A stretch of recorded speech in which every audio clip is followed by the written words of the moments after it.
आखिर कहाँ गायब हो गई प्रिया और क्या थी काली किताब की रहस्य, आइए जानते हैं।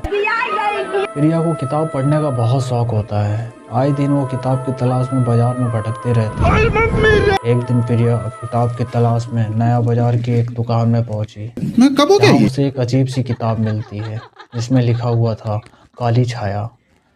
प्रिया को वो किताब बहुत पसंद आती है। प्रिया वो किताब को घर लाने की मन बना लेती है और घर लेके आ जाती है। लेकिन जब से वो किताब लेके आई है तब से उसके साथ अजीबोगरीब घटना शुरू हो गई।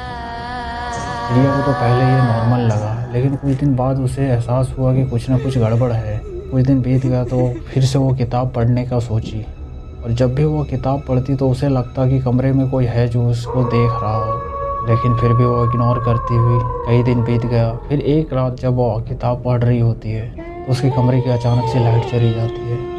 प्रिया अपने मोबाइल की फ्लैश ऑन करके कमरे में चारों ओर देखती है तो उसे दीवार के किनारे एक काली छाया नज़र आती है। उसे अच्छे से देखने के लिए वो अपनी बेड से उठती है और जाके देखने की कोशिश करती है कि क्या है। और धीरे धीरे छाया दीवार से बाहर आने लगी। छाया बिल्कुल काली थी लेकिन उसकी आँख एकदम लाल। प्रिया अब थोड़ी थोड़ी डरने लगी थी, लेकिन किताब अब भी उसके हाथ में ही थी।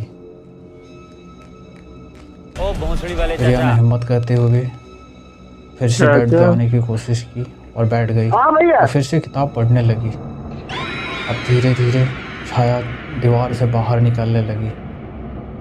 अब पूरे कमरे में हड्डियों की चटकने की और गुर्राने की आवाज़ आने लगी। प्रिया बहुत डर गई थी। तब तक छाया भी पूरी बाहर आके उसके सामने खड़ी हो गई और प्रिया को बोलने लगी, किस कलर की चड्डी पहने हो? बता दो ना। तूने मेरी किताब क्यों छुई? प्रिया बहुत डर चुकी थी और वो किताब फेंक दी, लेकिन तब तक बहुत लेट हो चुका था। छाया ने प्रिया को अपनी ओर खींचा और किताब के अंदर ले गया।